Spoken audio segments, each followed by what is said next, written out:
Hello,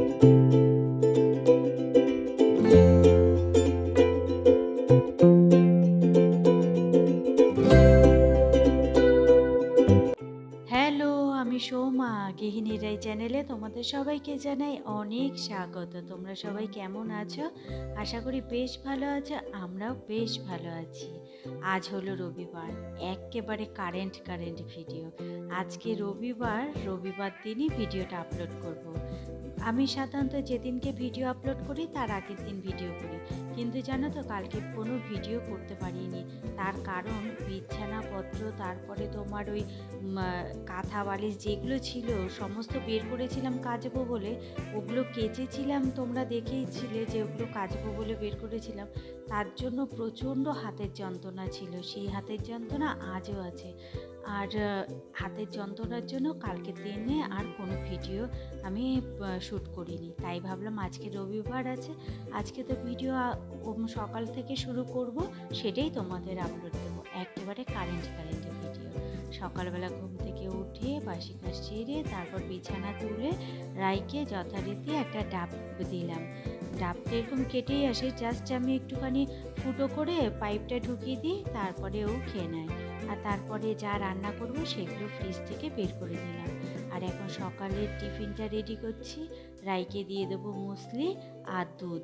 সকালবেলা এটাও খায় এখন, তোমার শরীর খারাপের পর থেকে যে খাওয়া শুরু করেছে তা সেটা এখনও খেয়ে যাচ্ছে। দুধটা না ও মোটেও এমনি খায় না, যে এমনি দুধ খাবে শুধু সেটা খেতে চায় না, ওর নাকি বমি পায়। তার জন্য মুসলির সাথে দিয়ে এক টাইম তো দুধ খেতেই হবে, তাই না বলো? আর এখানে আমার জন্য করে নিলাম অল্প একটু চা, আর সাথে নিলাম তোমার কয়েকটা বিস্কুট। আমি আলাদা করে আর কোনো কিছু টিফিন করলাম না আমার জন্য। আর একার জন্য কি টিফিন করব বলো? আর মোস্টলি আমি টক দই দিয়ে চাও খাই, দুধ দিয়ে তো একদমই না, কারণ দুধ খেতে আমারও একদম ভালো লাগে না। আমারও ওই রায়ের মতো বমিই পায় দুধ খেতে, তার জন্য আমি আর খাইনি। তা যাই হোক, চা খেতে খেতে দুজনে একটু গল্প করে নিয়ে এই যে রায়ের জন্য একটা ওআরএস গুলিয়ে নিলাম 1 লিটার জলে। এটাই সকালবেলাতে ও খাবে। এই জলটা শেষ করার পর তারপরে এমনি নর্মাল জল খাবে, কিন্তু প্রত্যেক দিন একটা করে ওআরএস দিই। এখন তো শরীরটা খুব ওর দুর্বল, তার জন্য। আর এলাম এখন ভাত বসাতে, তার জন্য চালটা নিয়ে নিচ্ছি। আগে যা ভাত করতাম তার তুলনায় এখন অনেকটাই ভাত কম করি। এখানে দুবেলার ভাত কিন্তু আমি একবারেই করে নিচ্ছি, প্রত্যেক দিনই তাই করি, আর এর আগেও তাই করতাম। কিন্তু আগে চালটা বেশি লাগতো, এখন আর লাগে না, কারণ রাই একদমই খেতে পারে না। তার জন্য একদম ও অল্প ভাত খায়, তার জন্য চালের পরিমাণটাও এখন কমে গেছে। আর এই যে ভাতের চালটা ধুয়ে ভাতটা বসিয়ে দিলাম। আর চলো এবার আজকে কি রান্না করব সেইগুলো তোড়জোড় শুরু করে দিই। আজকে রাই খাবে হলো তোমার মাংস বলতে ওই রসা কষা করে না, কিন্তু একদম মাংসের স্টু করে না ওরকম। তোমার গাজর, আলু, পেঁপে এইসব দিয়ে করে দেবো। এখন তো ওই তেল মশলা রান্নাটা দিচ্ছি না, যে কটা দিন যাক তারপর থেকে দেব। আর এখন একদম হালকা পাতলা করে রান্না। তা অনেক দিন মাংস খায় না, তার তো একেবারে আর কি মন খারাপ হয়ে গেছে, তাই আজকে মাংস রান্না করে দিচ্ছি। এই যে ওর মাংসটা ধুয়ে বেছে নিয়েছি, সাথে একটু পেঁয়াজ কেটে নিয়েছি, আর এই যে সবজি সব কাটা হয়ে গেছে। আর আমার জন্য এই যে গোটা একটা ইলিশ, আজকে আমি এই গোটা ইলিশটা একা খাবো। জানো তো মাছগুলো একদম ছোট ছোট সাইজে, কিন্তু খেতে এত স্বাদ। এর আগের দিন আমি রান্না করেছিলাম বেগুন দিয়ে আলু দিয়ে, উফ, অফুরন্ত এর স্বাদ, কি আর বলবো তোমার। এই ছোট মাছ আমি কিনে এনেছিলাম যখন, তখন ভাবছিলাম যে স্বাদ হবে, কিন্তু মাছের দোকানের উনি বলল একবার নিয়ে খেয়ে দেখুন, আপনার এই মাছই খুঁজতে হবে বাজারে এসে। সত্যি গো, কি স্বাদ খেতে। তার জন্য আজ ভাবলাম একটু আমি ভাপা করি। ভাত তো বসিয়ে দিয়েছি, ভেবেছিলাম ভাতের মধ্যেই দেব, তারপর আর রিস্ক নিলাম না যদি ঢাকনা খুলে যায়। আর এই দেখো বাটি ধোয়া এইটুকুই জল দিয়ে দিলাম, আর এর মধ্যে সর্ষে বাটা, তারপরে হলুদ গুঁড়ো, একটু জিরে গুঁড়ো দিয়ে মাছটাকে লবণ হলুদ দিয়ে মাছটাকে ভালো করে কাঁচা তেল দিয়ে মেখে ওপরে কাঁচা লঙ্কা চিড়ে দিয়ে দিলাম। ব্যাস রেডি। আর এখানে হলো আমি জল গরম বসিয়ে দিয়েছি। জলটা যেই গরম হয়ে গেছে তখন এই বাটিটা দিয়ে এবার চাপা ঢাকা দিয়ে দেবো। এবার আঁচ কমিয়ে আস্তে আস্তেও হতে থাকুক। রাইয়ের মাংসটা পরে বসাবো, ওটা তো প্রেশারে করতে সময় লাগবে না, তাই ভাবলাম আগে ওর জন্য একটু ফল কেটে দিই। ফল বলতে এখানে মৌসুম্বি লেবু আর দুটো শসা। মৌসুম্বি লেবু খেতে একদম পছন্দ করে না, কিন্তু শসা খেতে পছন্দ করে, তাই ওই শসাটা সাথে দিলাম, যে মৌসুম্বি লেবু খেতে হবে সাথে শসাও খেতে হবে। চলো ওকে দিয়ে আসি। দিয়ে এসে তারপরে ওর মাংসটা এখানে বসিয়ে দিলাম। আর জানো তো, ছোটোবেলাতে আমাদের বাড়িতে যখন ইলিশ মাছ রান্না হতো, সেদিনকে আমি 3-4 বার ভাত খেতাম। দিনের বেলাতেই 3-4 বার ভাত খাওয়া হয়ে যেত। কারণ অন্যান্য মাছ না আমি খেতাম না, আমার কেমন গন্ধ লাগতো। কিন্তু ইলিশ মাছ হলে জানি না কেন এত ভালো খাই ইলিশ মাছ এখনো পর্যন্ত। আর এখন অবশ্য ওরকম 3-4 বার ভাত খাই না, কিন্তু ওই সময়তে কতবার যে ভাত খেতাম। সকালবেলায় একবার ভাত, দুপুরে ভাত, ঘুম থেকে উঠে আবার ভাত, সন্ধ্যেবেলা টিফিনেও একটা ভাত খেতাম, আবার রাত্রিবেলাতেও ভাত। আর কি ইলিশ মাছ হলেই খিদে পেলেই আমার ভাত খেতে ইচ্ছা করতো, জানো তো। আর কেন বলো তো, মা তো এমনি মাছ খেতে দিত না, বলতো ভাত খা তাহলে মাছ দেবো। আর আর মাছ খাওয়ার লোভে আমি ভাতও খেতাম। আর এমনি সময়তে জানো, যখন ইলিশ মাছ রান্না না হতো, এটা তো সিজনের মাছ, আর তখন আমি অন্য কোনো মাছ খেতাম না, খাওয়া নিয়ে মাকে খুব জ্বালাতাম। কিন্তু ইলিশ মাছ হলে মাকে খাইয়েও দিতে হতো না, আর আমাকে বলতেও হতো না খাওয়ার জন্য। ওই দিনগুলো মার একটু রেস্ট হতো। চলো, বাইরেটা বৃষ্টি পড়ছে, আর তার জন্য চলে এলাম বাইরে জামা কাপড়গুলো তুলতে। ওই বলে না ইলশে গুড়ি বৃষ্টি, সেরকম বৃষ্টি শুরু হয়েছে। ঝিরঝির বৃষ্টি পড়েই যাচ্ছে। আর ওদিকে তো আমি মাংসটা বসিয়ে এসেছি। আর রাইয়ের আজকের মাংসে জানো তো, কোনো তেল দিইনি, শুধু বাটার দিয়ে রান্না করেছি, গোলমরিচের গুঁড়ো দিয়ে, যেমন আর কি স্টু করে সেরকমই করেছি। আর এই জামা কাপড়গুলো শুকনো ছিল, তার জন্য ঘরে নিয়ে আসলাম, কারণ ওই ঝিরঝির বৃষ্টিতেও না জামা কাপড় ভিজে যায়। তাই জামা কাপড়গুলো নিয়ে এসে এখন গুছিয়ে রেখে দেবো। আর জামা কাপড়গুলো শুকিয়েও গেছিলো। এগুলো কিন্তু আজকে জামা কাপড় না, এগুলো কালকের জামা কাপড়। যেদিনের জামা কাপড় সেদিন তো শোকায় না, পরের দিন গিয়ে শোকায়, তার জন্যই শুকিয়ে গেছে বলে নিয়ে চলে এলাম, ভাঁজ করে এখন রেখে দেবো জায়গায়।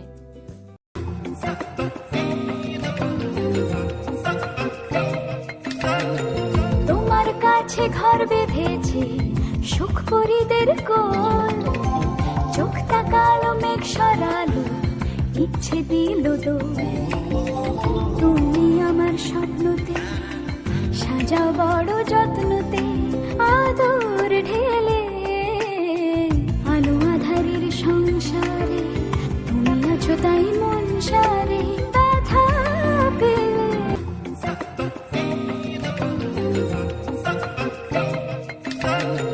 তোমার কাছে ঘর বেঁধেছি সুখ পরিদের কোল, চোখ তাকালো মেঘ সরালো, ইচ্ছে দিল দোল। তুমি আমার স্বপ্নতে সাজাও বড় যত্নতে, আদর ঢেলে আলো আধারের সংসারে। তুমি আছো তাই মন সারে, ব্যথা পেলে এক গাদা বাসন জমেছে জানো, একটা বাসনও মাজেনি। এই যে সকাল থেকে উঠে যে একের পর এক কিছু না কিছু খাওয়া হচ্ছে, সব বাসন পড়ে আছে। সেই বাসনগুলো একবারে সব মাজলাম।